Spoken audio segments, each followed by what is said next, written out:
As we trace back our spiritual lineage to the early centuries, we find the Christian church a maligned religion. It was not popular. Many of the Christians in the early centuries paid the ultimate price for their faith with their lives. The Colosseum in Rome stands today as a testament of this fact. Under pagan Rome, the Christian church struggled along, but one thing was sure. The intensity of the persecution kept the church free from nominal and lukewarm Christians.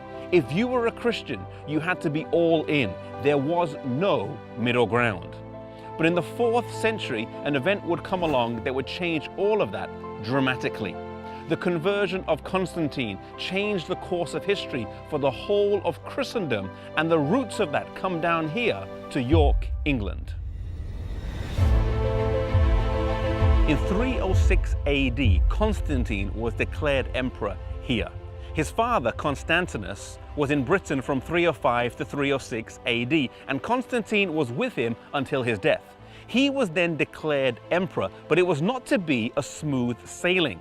There were counterclaims to the emperorship from Licinius and Maxentius. And it was before a battle with Maxentius that Konstantin felt he needed more help than just the soldiers he had, and so he sought the help of God. He believed he saw a cross in the sky and heard the words, "By this sign you shall conquer." He took this as a sign to convert to Christianity, and a major switch began to take place. Rome would go from being pagan to papal, from paganism to professed Christianity. Many historians debate the authenticity of Constantine's conversion. Was it a deep-rooted biblical conviction, or was it a political ploy to keep a divided empire together? One thing is sure, though, that after his conversion, practices crept into the church that previously had no place there. Temples that were pagan were changed to Christian. The Pantheon in Rome was changed into a Christian church, and the names of gods were changed to Christian saints. For example, Jupiter became Saint Peter, and the list goes on.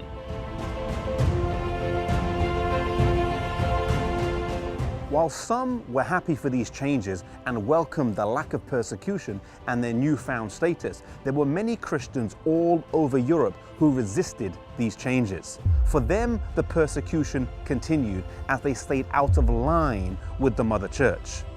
These were Christians who were maintaining the pure apostolic faith that was handed down to them over the years. There were scattered groups of people all over Europe, in northern Italy, in southern France, the Celtic Church here in Britain, and in various other places. The Bible refers to them as the church in the wilderness in Revelation chapter 12, verses 6 and 14.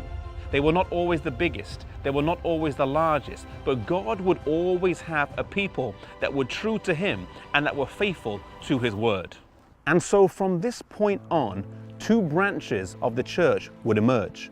The recognized, the mainstream, but the compromised church, and then the persecuted, often the smaller, but the pure church. The question for us today is, which one of these 2 are we a part of? May we never compromise truth for popularity. May we be faithful to God and to His word, no matter what the situation is.